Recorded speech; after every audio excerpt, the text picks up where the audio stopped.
Cédric Loy, citoyen libournais engagé, notamment co-référent de la fresque du climat, co-référent Gironde.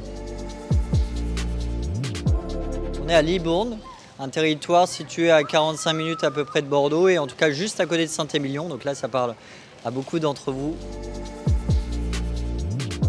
Je ne suis pas libournais d'origine, alors moi d'origine je suis du nord de la France, à côté de Valenciennes. Je suis arrivé à Libourne depuis 3 ans. Ça fait à peu près 4 ans que je fais tous mes déplacements pro en vélo. Je n'ai pas de voiture. C'est un choix avec mon épouse. Donc voilà, un choix perso-pro. Après, on a l'avantage de Libourne est bien desservie par le train. Donc on se déplace à la fois en vélo et en train. Et puis après, toutes nos courses ou bref, tous les besoins, on les fait en vélo. Et ça nous... on souffre pas de ça. Pour être plus précis, là où on habitait avant, c'était au Bouscat. Et puis, différentes choses, mais on voulait acheter, on voulait pas être en appartement, etc. Donc bref, on voulait être en maison. Et on s'est posé la question de où on voulait s'installer. Donc on a visité plein d'endroits, Rozan, Ox, etc. en Gironde. Et puis après, on s'est dit, non mais attends, si c'est pour faire 45-50 minutes de voiture aller et pareil le retour, bah ok, peut-être qu'on a un havre de paix chez nous, mais pour autant, on va être dans les bouchons, on va être stressé, les dépenses, etc. Et encore une fois, Libourne, comme ça aurait pu être Périgueux, etc. Mais en tout cas, Libourne est vraiment desservie par le train pour aller à Bordeaux, mais même pour aller à Poitiers, à Paris, etc. Donc le choix de ne pas avoir de voiture, encore une fois, c'est une chance parce qu'on peut s'en passer. Certaines personnes peuvent pas forcément. Et puis aussi, le choix, moi en tout cas me concernant, c'est surtout environnemental, mais ça peut être aussi économique. La moyenne, c'est 400 € par mois que ça coûte une voiture. Nous, on n'est pas bridés, on ne vit pas dans une grotte non plus, mais pour autant, quand on a besoin, quand on a des choses qui sont encombrantes, on loue une voiture. Quand on a besoin d'aller à tel endroit, et d'ailleurs on peut aller sur le bassin, etc. en train, et même cet été il va y avoir le train illimité proposé par la SNCF. Puis quand on veut aller dans des endroits qui ne sont pas desservis par le train ou autre, on loue une voiture et ça nous coûte, si on parle financier, ça nous coûte largement moins cher que 400 € par mois. Ça fait que 3 ans que je suis là, mais je vois aussi quand même une amélioration. Je peux quand même aussi comparer par rapport à ce que je connais, c'est-à-dire par rapport au Bouscat et Bordeaux. Ok, c'est pas la même taille Bordeaux, mais quand même. Donc il y a du mieux, mais pour autant on peut encore faire mieux. C'est surtout au niveau, moi je dis toujours, de la pédagogie, de la sensibilisation, de la sécurité. Les infrastructures, ça va de mieux en mieux. Par exemple, les vélos en libre service, on a... Alors moi, je n'utilise pas vraiment, mais en tout cas, je vois qu'il y a pas mal de spots et puis les utilisations sont records. Mais pour autant, encore une fois, l'état des chaussées, et quand on est en voiture, on le sent moins, mais quand on est en vélo, on le sent pas mal. Le nettoyage aussi des pistes cyclables, on a pas mal d'endroits où il y a des bris de verre qui restent 1 semaine, 2 semaines, etc. Et puis encore une fois, la sensibilisation et la pédagogie envers les automobilistes. Ça, tout le monde est un peu plus ou moins fautif, mais je me suis rendu compte que la ville ne communique pas. Il n'y a pas de journée sur l'année de vous savez quoi, on va faire une journée sans voiture. Ou alors on va utiliser les panneaux d'affichage, ou alors, je sais pas moi, des ciné-débats ou autre. Donc d'ailleurs, c'est pour ça qu'avec certains citoyens, on veut organiser ça, des ciné-débats. C'est qu'on est quand même encore beaucoup sur la politique centrée voiture.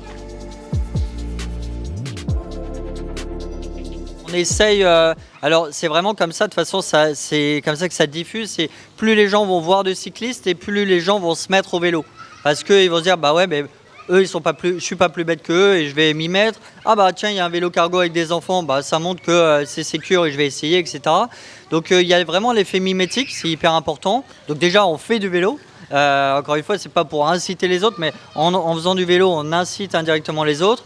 Et puis là, on est sur la fin du baromètre vélo. C'est une enquête citoyenne qui a débuté fin février jusqu'au lundi 2 juin, organisée par la FUB. C'est à l'échelle nationale et justement avec des citoyens, même avec des boutiques, des commerces locaux qui ont relayé. On a vraiment essayé de faire parler de ce baromètre pour mobiliser les citoyens, pour montrer à la ville qu'il y a des réponses. Et la preuve, c'est qu'il y a 4 fois plus de réponses que la dernière édition. Et puis aussi pour montrer aux citoyens, montrer qu'ils peuvent être écoutés. Il y a bientôt les futures municipales en 2026, donc c'est le moment. Il y a ça, ça n'a pas encore été organisé, mais justement j'ai pour idée, on va faire ça, c'est un ciné-débat, un moment un peu... moi je pense que c'est toujours intéressant pour faire bifurquer les gens aussi, d'amener les gens avec le côté culturel, et justement de pas le côté ostratisant à dire mais pourquoi vous êtes qu'en voiture et pourquoi pas en vélo, mais justement faire un moment convivial autour d'un café, d'un thé, un ciné comme je disais. Et montrer aux personnes que c'est pas si difficile que ça. Et puis dernière chose, il y a eu le carnaval à Libourne comme tous les ans. Cette année, on a eu la chance, l'association qui organise ça, c'est Culture et compagnie. Et donc, elle a eu la chance d'avoir un collectif citoyen dans les cortèges. Encore plus que ça, c'était un collectif de cyclistes. Et encore mieux que ça, le cortège de cyclistes, c'était en début de cortège du carnaval. Et message hyper encourageant, c'est que... l'association était un peu craintive, savoir si ça allait faire pchit, s'il y allait avoir assez de cyclistes ou pas. On espérait entre 20 et 30 cyclistes, c'est une cinquantaine de cyclistes en début de cortège, des enfants, des adultes, etc. Donc voilà, les messages sont là. Pour moi, je trouve que tous les messages sont ouverts. Et encore une fois, je me répète, mais les municipales, c'est bientôt. Donc c'est des gros messages à destination des futures candidates et candidats. On a un peu d'écoute, mais à mon sens, on n'a pas encore assez d'écoute. Moi, je suis toujours dans une optique de dire ce qui est bien et aussi de dire les choses qui seront améliorées. Je parlais d'infrastructures qui sont récentes, qui ont été faites, qui sont bien, et pour autant, pour le soutien, je parlais du baromètre. Petit exemple, le baromètre malheureusement n'a pas été relayé ni par la ville, ni par la communauté, par la Cali. Donc voilà, bon après... on peut s'améliorer et peut-être que dans 2 ans ça le sera. Voilà. En tout cas, de plus en plus, on sent qu'on est écouté. Et puis c'est toujours pareil, moi je dis c'est pas gravé dans le marbre, c'est qu'on sera plus écouté si on est encore plus nombreux. C'est pour ça que je reviens au baromètre du vélo. 100 réponses, c'est très bien. Là, on a 400 réponses. Encore une fois, c'est une pression.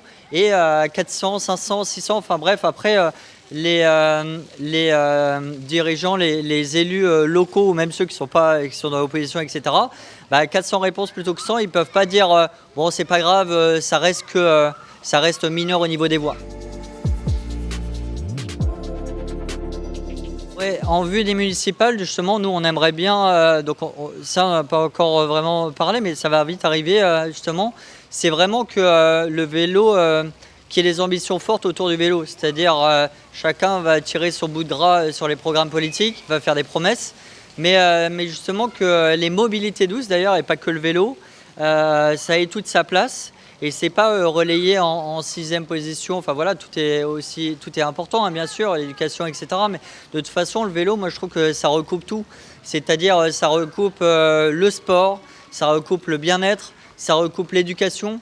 On en parlait tout à l'heure, mais les gens qui amènent leurs enfants à l'école en vélo, ça met des souvenirs aussi. C'est des souvenirs, une relation entre parents et enfants qui est différente.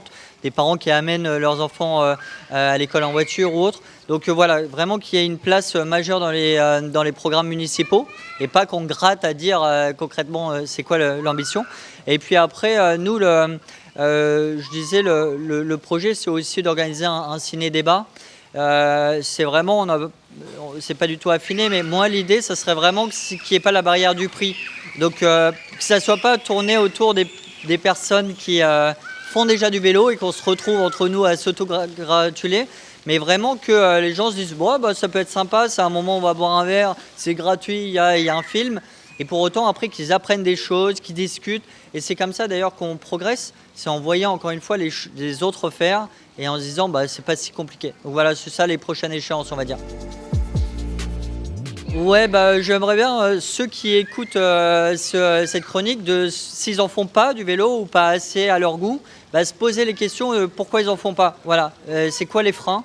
C'est toujours important alors s'ils veulent pas en faire, les personnes, voilà, tant pis ou tant mieux pour elles. Mais est-ce que c'est, j'allais dire financier? Non, parce que ça c'est pas le cas. Mais est-ce que c'est la crainte, la peur? Est-ce qu'il manque de réparation, etc. Et surtout de pas hésiter. Des fois, on se met, on a des messages. Par exemple, un des messages, c'est « ouais, mais non, c'est pas confortable » ou « ouais, mais non, quand il pleut ». Et en fait, quand on échange avec des cyclistes, et ben on entend c'est le bon équipe. Quand on a un bon équipement, en fait ça c'est une fausse excuse. Donc voilà, les personnes qui pratiquent pas assez à leur goût le vélo, qu'elles aient des enfants ou pas, qu'elles se posent vraiment les questions et puis après qu'elles se rapprochent de structures, d'associations, de collectifs pour essayer de lever les freins et voilà, d'aller vers ce qu'elles veulent et ce qu'elles peuvent faire. Voilà. Merci à vous.